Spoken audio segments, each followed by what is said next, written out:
Hi friends, आज हम बनाने जा रहे फ़िश करी, जिसके लिए हमने यहाँ पे रोहू फ़िश लिया है और इसको हमने हल्दी नमक लगा के 2 मिनट इसको साइड में रख दिया है। अब फ़िश करी के लिए हमें क्या करना है, मसाला तैयार कर लेनी है। मसाला में हमने यहाँ पे लिया है थोड़ी सी प्याज, अदरक, लहसुन, थोड़ी सी काली मिर्च, थोड़ी सी सरसों और एक हरी मिर्च। अब इनका आपको एक अच्छा पेस्ट बना लेनी है। और हमने अभी क्या करना है, जो हमने फ़िश रखा है उसको अब 5 मिनट फ्राई कर लेने हैं।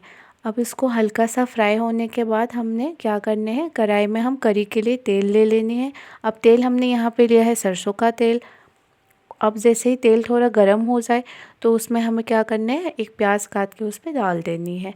अब जैसे प्याज हम फ्राई करेंगे और थोड़ा सा प्याज का रंग जैसे हल्का सा लाल होने लगेंगे तो हमने यहाँ पे क्या करना है, जो हमने मसाला का पेस्ट तैयार किया था उसको यहाँ पे डाल देनी है। अब प्याज और मसाला को 2 मिनट फ्राई करनी है आपको। उसके बाद इसमें डाल देनी है आपको हल्दी।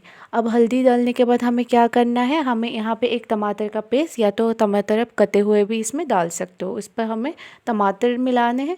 उसके बाद इसको टमाटर डालने के बाद यहाँ पे कंपलसरी होता है नमक डालना, तो स्वाद के अनुसार आप यहाँ पे नमक डाल दें। उसके बाद इसको अब क्या हो, हल्की सी उसको हल्की आंच में उसको फ्राई करते रहें। अब इसमें अब 2-3 हरी मिर्च डाल के इसको थोड़ी देर ढक दे। अब जैसे ही मसाला थोड़ा पकने लगेंगे तो इसमें आप पानी डाल के जो हमने पहले ही फ़िश फ्राई करके रखा था इसको यहाँ पे डाल दे। अब इसको जैसे ये बन जाए, इसका एक कंसिस्टेंसी थोड़ा ग्रेवी टाइप की बनने लगेंगे, तब इसको आपको गैस को बंद कर देनी है। अब इस पर आप अपने स्वाद के अनुसार, अगर आपको पसंद है तो आपको यहाँ पे धनिया डाल सकते हो और आपकी फ़िश करी यहाँ पे तैयार हो जाएगा।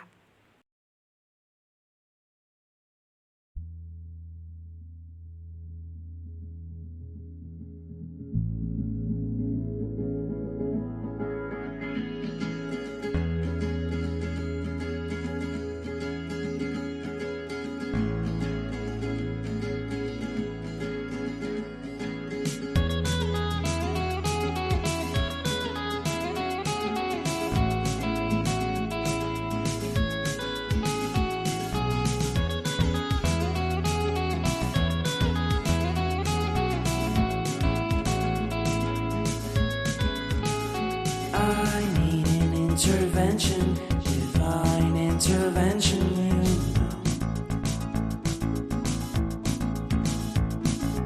Only in my crucial moments do they pay attention carefully. The shadows of my past welcome me again with a smile.